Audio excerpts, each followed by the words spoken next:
uma dúvida, que também, né, a gente vê bastante. Tem diferença em trabalhar com preenchedor usando cânula e usando agulha? Tem. Tem diferença, a gente vai ser um pouco repetitivo, em técnica, enquanto você entende desse processo. E tem diferença de segurança.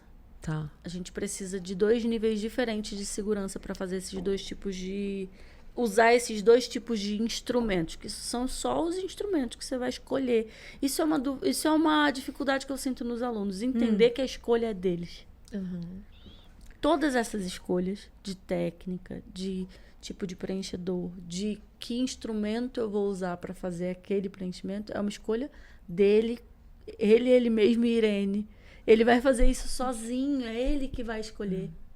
Ele vai pensar nisso sozinho. Qual ele gosta mais, por quê. E aí, quando a gente fala em agulha e cânula, vem 1 milhão de perguntas. Mas o que me diferencia a agulha e cânula é que tipo de trabalho eu preciso fazer. E eu tenho... como eu quero falar? Eu tenho habilidade técnica para fazer um preenchimento com agulha. Eu sei os riscos, eu sei reverter os riscos, eu sei resolver as intercorrências se elas aparecerem, eu sei todos os passos que eu preciso fazer para fazer um preenchimento com agulha bem feito e seguro. Isso é uma coisa, uma caixinha. A outra caixinha eu tenho a cânula, que incide menos risco, um pouco menos de risco, mas se eu usar o calibre errado, o plano errado, se eu não souber onde eu tô na anatomia, ela me dá o risco bem parecido com o da agulha. É porque o pessoal acha que com cânula não não 100% teria intercorrência. seguro, né? E As pessoas falam, é 100% seguro. Não E existe não é. 100% E não é. seguro. Não Exatamente. existe 100% Eu acho assim, tá, seguro. então vamos fazer a seguinte pergunta. O pessoal que deve estar assistindo deve estar perguntando, tá? Eu tô E agora, começando. o que que eu escolho? O que eu vou fazer? Eu sempre faço a pergunta pensando no iniciante, né? Sim. No aluno que está aqui. Eu tento fazer, pelo menos. Tá Gente, bom. me manda suas dúvidas, né? As suas sugestões, comentários. Aí eu vou te fazer a pergunta. Eu estou começando. Quando eu estou começando, o que é mais seguro para mim? Eu escolho cânula ou agulha? Eu escolheria cânula. Eu escolheria cânula no meu coração, pensando nessa pessoa dormir de um dia para o outro quando fizer esse preenchimento. Né? Lembra do arroz com feijão? Pega a cânula, calibre tal, daquele jeito, e faz assim por enquanto. Por enquanto, isso. Que é o que a gente ensina nas aulas práticas, nas aulas de harmonização, da pós, na prática clínica de preenchimento. A gente volta lá em pensar no mais seguro naquele momento para ele. Por isso que a gente faz tanta prática na pós-graduação. Muita prática. Para você sair mais seguro conseguindo fazer. Muita, né? Muita, graças tem prática a Deus. Muita prática, porque a gente precisa treinar visualmente, manualmente, tecnicamente, ele para pensar sozinho. Então, quanto mais ele vê aquela situação, mais ele vai saber agir. Não é só escolher o treino da mão, né? Não é o raciocínio, A gente precisa pensar que ele naquilo. entenda por que dessa escolha. Que dessa escolha. Não só Isso é muito mais importante, saber fazer entendeu? na O mão. motivo daquela escolha Aham. é mais importante para mim do que ele estar sozinho e não saber o que fazer naquele momento. Aí eu fiz, ficou lindo. Tá, e quando você estiver sozinho, você sabe o que fazer? Por que fazer? E quando teve a intercorrência, quando a gente pergunta, tá, vamos resolver esse problema. Tá, eu vou te fazer uma pergunta então, para você entrar nisso. Quais são as intercorrências que a gente pode ter com preenchedores e como identificar essas intercorrências? Então, as mais comuns, assim, do dia a dia clínico, que eu sinto eles muito nessa dúvida do que não vai acontecer nada. O paciente vai embora e só vai ficar lindo. Isso não existe. Isso não existe. A gente tem um pós-procedimento, um pós-operatório. Então, a gente fez o injetável dentro dele tem o que pode acontecer corriqueiramente todo dia. Se você trabalha todo dia com injetável, você vai ter edema, você pode ter o hematoma, você pode ter um pouquinho de dor, uma dor leve, moderada. Isso são coisas que vão acontecer. Não tem o que vai tirar isso do injetável, né? São coisas que podem acontecer. São contornáveis e normais de acontecer, mas não são intercorrências, mas elas estão dentro do procedimento, né? São ocorrências, né? São ocorrências isso, normais. Ocorrências normais. E quando o aluno faz um lábio lá, iniciando numa clínica de um amigo dele, e o dia seguinte vem com um super edema, ele me manda uma foto já morrendo, chorando. Meu Deus. O que eu faço agora? Eu falo, calma, que tá tudo dentro do normal. Às vezes um pouquinho mais exacerbado, mas dentro de uma normalidade. O que é a intercorrência séria? A intercorrência séria, geralmente, 95% dos casos, ela tem dor média alta envolvida. Está doendo, latejando, o problema está ali. Tem um problema. Não manda esse paciente embora, que tem um problema ali para resolver. A dor média baixa é normal. Normal. Então vamos classificar assim. Acontecimentos normais pós-procedimento de preenchimento. Hematoma. Edema. Dor média baixa. Formigamento. Eu sentia muito formigar. Engraçado, né? Quando eu fiz a minha boca, gente, como parecia que ia sair herpes, mas eu olhava a vascularização. Né? Não, era formigamento tipo mesmo. Cãibra. Tipo quando tá voltando de cãibra, formigamento. Tá bom. Tem algum que eu deixei, então, ficar roxo, vou falar mais traduzindo. Ficar roxo, ficar inchado, quente, vermelho, né, da inflamação normal, do processo inflamatório normal. Sim. Sentir uma dor média, baixa, pode sentir um formigamentozinho, uma coceirinha. Isso é o esperado e é o normal pós-procedimento. Porque teve uma manipulação daquele tecido. Inerente a fazer. Sintomas que a gente deve se preocupar mais. Mas a gente precisa preocupar muito com dor média alta e latejante. Latejante é certeza que tem um problema. Ah, é? Latejante? Latejante, o problema tá lá. Tá gritando. Tô aqui. Oi. Latejou, tem problema mesmo, oficial. Aí é oficial. Tá assinado, e perda carimbado.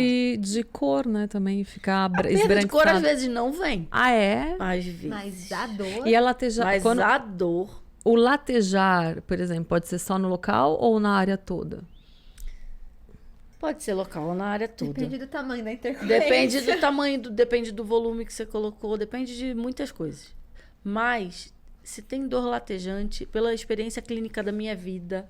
Normalmente é sinal de vamos olhar. Vamos deixar esse paciente aqui mais meia hora, observar mais um pouco. Isso é outra coisa que eu ia perguntar. A dor aparece quando, assim? A dor aparece normalmente na hora. Na hora? Dor latejante na hora. Eu preciso conhecer esse paciente para poder saber se eu vou intervir ou não. Tá. Porque já aconteceu de o paciente me mandar foto do paciente, do aluno principalmente me mandar foto e ter o branco, ter a área esbranquiçada, não ter dor. E aí me mandar foto de desespero, de meia-noite me mandando foto. E eu falar, calma, espera um pouco, vamos esperar. Tem dor? E ele falar, não tem dor nenhuma. Mas tem o branco, pelo amor de Deus, o que eu vou fazer? Entendi. Tem dor, não tem dor. Então vai tomar um gin e vai dormir, que amanhã a gente vai ver de novo. E nem com dígito pressão? Tipo assim, aperta, fica branquinho e voltar a coloração? Não tinha sinal nenhum? Não tinha sangue. Não. Não tinha sangue. Tinha acabado o sangue. Não tinha circulação. Não tava tinha branco, circulação. podia apertar à vontade, não tinha sangue de Não jeito tinha nenhum. circulação. Nem uma mas massagem não tinha você dor. não pediu? Pedi. Ah, tá. Aí você falou, faz uma massagem. Faz uma massagem, tal. faz a digitopressão, tudo bem. Mas não voltava. Só massageia Não e dói. voltava. Ai, meu E Deus. não doeu. Não tinha dor. Não tinha dor zero. E eu mandei a aluna tomar um gin e dormir. Ela vai dormir.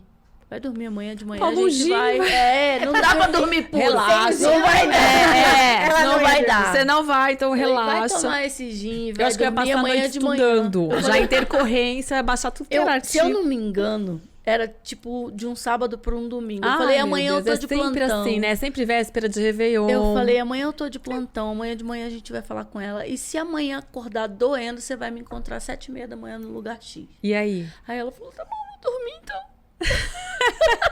Falei, vai, linda, vai dormir e me deixa dormir também. De manhã, 7h30, ela me mandou uma mensagem. Mandei mensagem, tá normal, olha. Ai. Eu falei, já tem, apertou, fez um vídeo, mandou. Aí tá bom. Falei, então é isso. Então pode seguir sua vida em paz. Ah, tá. Você falou uma coisa que é importante. Isso então, é a importante. dor é um dos principais é muito sintomas. importante. Se é uma área... É claro, gente, o que a gente tá conversando aqui isso foi um caso na minha vida. Sim, sim. Não é uma regra. Não é uma regra. É. Mas tem o branco e não tem dor, vamos esperar um pouquinho. Não precisa se desesperar. Faz uma Não precisa sair massagem e correndo vamos pra uma esperar. câmara hiperbárica. Calma. É. A gente vai observar os sinais e sintomas daquele caso específico. Mas a dor me faz ter muito mais atenção com o paciente Tá, entendi. do que só o branco. Aí a gente fica num aperto, né, Gra? Porque, por exemplo, você vê que tem gente... Porque assim, aí a gente tem que mensurar a dor e classificar o tipo de dor. Porque tem cliente que fica apavorado. Tem cliente que é super dolorido, é apavorado. A gente já teve vários que casos. não tem dor nenhuma na vida. Nenhuma. Você pode fazer o que você quiser com ele, que ela continua pleníssima lá, maravilhosa. Isso, tá morrendo e... Não, pra mim eu estaria morrendo, mas pra ela tá ótima, maravilhosa. Você sabe que eu sou assim, né? Eu sou tipo que não tem, assim... Então, eu sou o tipo eu que... tenho Não é que eu não mais- tenho, eu aguento. sim, que nem eu... você eu fui- suporta e fica lá pra acabar. Eu acho que é normal. Eu fui operada recentemente, de emergência, porque eu tinha dor, mas não, normal, tô com um pouco de dor. Vai passar, não, tô com um pouco de dor. Até uma hora eu falei, nossa, acho que tá doendo um pouco demais. Eu vou lá no hospital dar uma olhada. Me internaram. Fiquei. Ela eu fiz passou no hospital, não voltou Me mais. internaram, falou, você vai passar por uma cirurgia de emergência. Como assim, meu Oi, querido? gente. Tudo assim. bem? Eu tenho umas coisas pra fazer amanhã. Não pode ia ser poder. outra hora. Eu não ia poder. Fiquei... Pode ser outro dia. E foi exatamente Foi assim. exatamente assim. Então, assim, a gente tem que, eu acho, então, conversar com o cliente. Eu ou preciso conhecer esse cliente. Eu preciso conhecer. Ele não pode ser um cliente que apareceu do nada e eu não tive nenhum tipo... Essa primeira consulta, gente, é uma consulta de 2 horas, no mínimo. Pré-preenchimento. Pré-preenchimento. A primeira vez que eu vi o cara, eu tenho que conversar com ele, entender toda a vida pré-clínica dele, eu tenho que entender todas as medicações que ele toma, qual é o limiar de dor dele, que varia demais de pessoa para pessoa. Eu preciso entender esse paciente. E aí, quando eu entendo esse paciente, eu consigo discernir melhor o que eu vou fazer quando acontece ou quando não acontece nada. Por exemplo, quando eu recebo paciente igual você no consultório, que é super suportável tudo que a gente faz, mesmo que eu saia, por exemplo, a anestesia é ardida. Sempre é. Sempre Sal é. anestésico é ardido, não tem jeito. Eu não reclamo. Se o meu paciente não reclama nesse momento, se ele não faz uma respiradinha que seja, esse é o paciente que eu tenho cuidado com ele mais do que com o paciente dolorido. O paciente dolorido, ele vai me ligar se ele sentir um cisco cair no olho. E aí você consegue acompanhar melhor. Eu acompanho melhor. O que não sente nada, Ele vai te ligar eu quando tá vigio preto. ele melhor. Boa. Eu vigio Mas ele muito mais de perto. A gente Eu ligo. volta pro conhecimento. Pro né? conhecimento. O quanto você consegue... Você precisa entender E do que você tá fazendo. traquejo. Eu preciso ter traquejo. Eu preciso saber qual é o paciente que vai me requerer mais atenção e o que vai me requerer menos. Eu ia ligar pra Trícia o tempo todo. pelo menos daqui Bom a 1 dia. hora. Bom Eu ia dia. ligar pra ela e falar, Trícia, Manda tá uma tudo fotinho. bem? Deixa eu ver um vídeo, como é que você tá? Pediria, falar, oi, Trícia, tudo bem? E aí, chegou em casa, já tá bem, já relaxou, tá tudo certo. A mão mexe muito, né, gente? E toda hora eu bato. A minha também. Tudo bem. Eu ia ter mais atenção. Eu tenho mais atenção com o paciente que não sente nada do que o paciente dolorido.